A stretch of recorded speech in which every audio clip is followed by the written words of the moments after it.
बड़ी खबरें आपको बताएंगे। और देखिए, सबसे पहली खबर दरअसल नेहरू मेमोरियल म्यूजियम से जुड़ी हुई है। Nehru memorial museum and library का नाम अब prime ministers museum and society होगा। जी हां, मोदी सरकार के इस फैसले के बाद से ही सियासी घमासान छिड़ चुका है। कांग्रेस ने प्रधानमंत्री मोदी पर सीधा हमला बोला है। ये पूरा मामला हम आपको दिखाएंगे, लेकिन उससे पहले हम आपको नेहरू मेमोरियल का इतिहास बताते हैं। तब तक आप समझ पाएंगे कि आखिर नाम पर संग्राम क्यों जारी है। तो ऐसे में आपको जानकारी फिलहाल दे दें कि 1929 से 30 में एडविन लुटियंस ने इस परिसर का निर्माण किया था। आजादी से पहले भारत के कमांडर इन चीफ का आधिकारिक निवास भी हुआ करता था। आजादी के बाद प्रधानमंत्री जवाहरलाल नेहरू का ये आधिकारिक निवास बना। अब जवाहरलाल नेहरू परिसर में 1948 से लेकर 27 मई 1964 तक वो यहाँ पर रहे। नेहरू का निधन 27 मई 1964 को हुआ था और निधन के बाद इस परिसर को देश के पहले प्रधानमंत्री को समर्पित किया गया।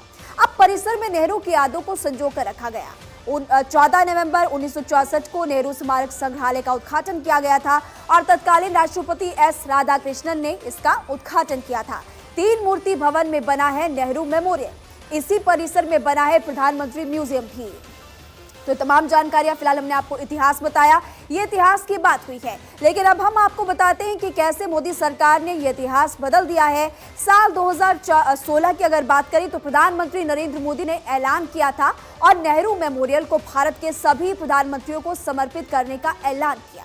25 नवंबर 2016 को NMML की बैठक में इसे मंजूरी दी गई। अब ये योजना पूरी हो गई है और इसके बाद किसका नाम बदला गया है। 21 अप्रैल 2022 को प्रधानमंत्री मोदी ने उसका उद्घाटन किया और कांग्रेस लगातार अब विरोध कर रही है। सरकार का मानना है कि म्यूजियम सभी प्रधानमंत्री के योगदान पर केंद्रित है, इसी कारण इसका नाम बदला गया और prime minister museum and society रखा गया। संग्रहालय को पूरी तरीके से अपडेट किया गया है। ये तमाम जानकारियां हमने आपको बताई, इतिहास की बात की। नाम बदलने की कहानी तो आप समझ ही गए, लेकिन अब नाम बदलने पर कांग्रेस को क्यों डर सता रहा है। आखिर देश में नेहरू और गांधी परिवार के नाम से क्या क्या है, अब आपको वो भी बताते हैं। देश में करीब 600 सरकारी योजनाओं के नाम नेहरू गांधी परिवार के नाम पर है। राज्य सरकार की 52 योजनाओं के नाम दरअसल गांधी परिवार पर है। 25 राजीव गांधी और 27 इंदिरा गांधी के नाम पर कई योजनाएं भी है। 29 खेल और ट्रॉफियों के नाम भी नेहरू गांधी परिवार के नाम पर ही है। 2 जवाहरलाल नेहरू, 4 इंदिरा गांधी और 23 राजीव गांधी के नाम पर। 98 शैक्षणिक संस्थानों की अगर बात करें तो इनके नाम भी नेहरू और गांधी परिवार के नाम पर ही है। 22 जवाहरलाल नेहरू और 21 इंदिरा गांधी, 55 राजीव गांधी के नाम पर। अब सड़कों की भी आपको जानकारी देते हैं। कुल 74 सड़क और जगह और इमारत नेहरू गांधी परिवार के नाम पर है। 52 अवार्ड्स नेहरू गांधी परिवार के नाम पर है। इसके अलावा चिकित्सा संस्थानों की अगर बात करें तो फिर 39 अस्पताल के नाम भी नेहरू और गांधी परिवार के नाम पर है। ये तमाम वो आंकड़े हमने आपको बताए जो कि गांधी और नेहरू के नाम पर। इसी को लेकर अब लगातार बवाल भी छिड़ा हुआ है। नाम को लेकर आखिर अब कांग्रेस कैसे बीजेपी पर हमलावर हो गई है, आपको इस रिपोर्ट के जरिए दिखाते हैं।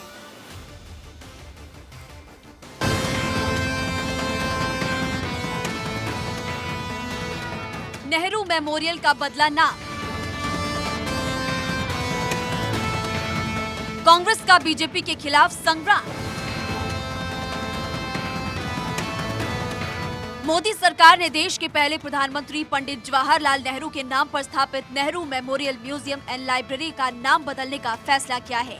इसे अब प्रधानमंत्री संग्रहालय और सोसाइटी के नाम से जाना जाएगा। गुरुवार 15 जून को हुई NMML की सोसाइटी की एक मीटिंग में फैसला किया गया। इसकी अध्यक्षता रक्षा मंत्री राजनाथ सिंह ने की। वो इस सोसाइटी के उपाध्यक्ष हैं और अध्यक्ष हैं प्रधानमंत्री नरेंद्र मोदी।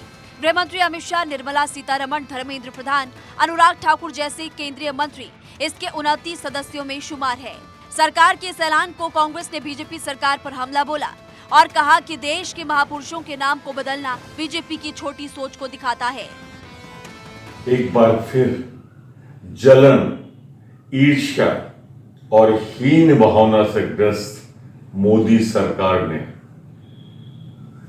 भारत के प्रथम प्रधानमंत्री, देश के अमर स्वतंत्रता संग्राम सेनानी जिसके नेतृत्व में रावी नदी के किनारे पूर्ण स्वराज का नारा दिया गया था, उस पंडित जवाहरलाल नेहरू के नाम से जो नेहरू मेमोरियल था उससे नेहरू शब्द हटा दिया। ये एक घटिया, सतही और प्रतिशोध की भावना से ग्रस्त मोदी सरकार का एक शर्मनाक कदम।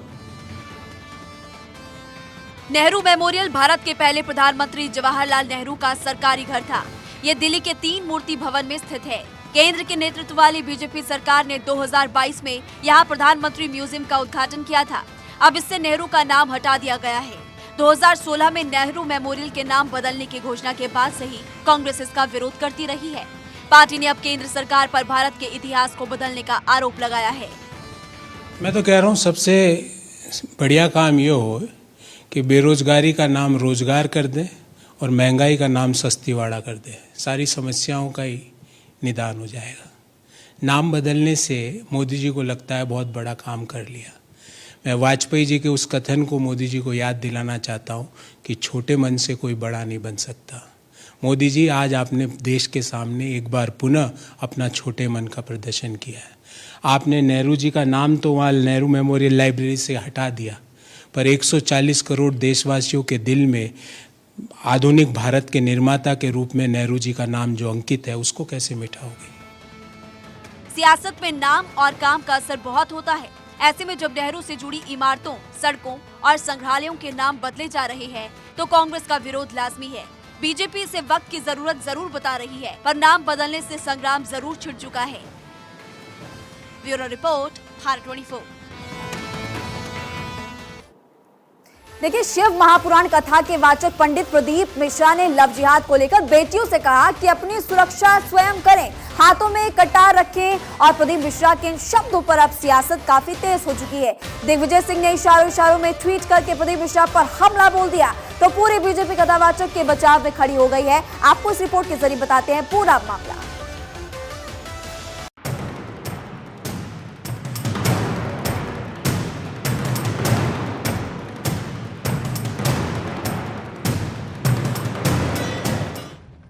मध्य प्रदेश में विधानसभा चुनाव से पहले अब धर्म युद्ध के हालात देखने को मिल रहे हैं। कथावाचक पंडित प्रदीप मिश्रा ने लव जिहाद को लेकर अपनी बात कही। उसके बाद दिग्विजय सिंह के ट्वीट ने इसे और भी बढ़ा दिया। पंडित मिश्रा ने कहा कि सरकार केस लड़ सकती है, सजा दिला सकती है, लेकिन घर के संस्कार ही लव जिहाद को रोक सकते हैं। पंडित प्रदीप मिश्रा के बयान पर ही बात खत्म हो जाती तो अच्छा था, लेकिन दिग्विजय सिंह के ट्वीट ने बवाल करा दिया, जिसमें उन्होंने बाबाओं को नसीहत दे डाली। इधर दिग्विजय सिंह द्वारा पंडित प्रदीप मिश्रा पर किए गए ट्वीट पर मध्य प्रदेश के गृह मंत्री नरोत्तम मिश्रा ने निशाना साधा। उन्होंने कहा कि कितनी मासूमियत से ये बात कही है और क्या परिभाषा दी है।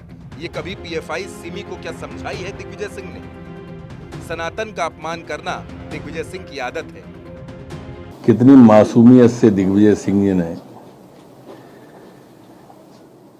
ये बात कही है और क्या डेफिनेशन दी है, आप देखें। आदरणीय दिग्विजय सिंह जी, कभी ये परिभाषा आपने आईएसआई को समझाई, अलकायदा को समझाई, पीएफआई को समझाई, सिमी को समझाई?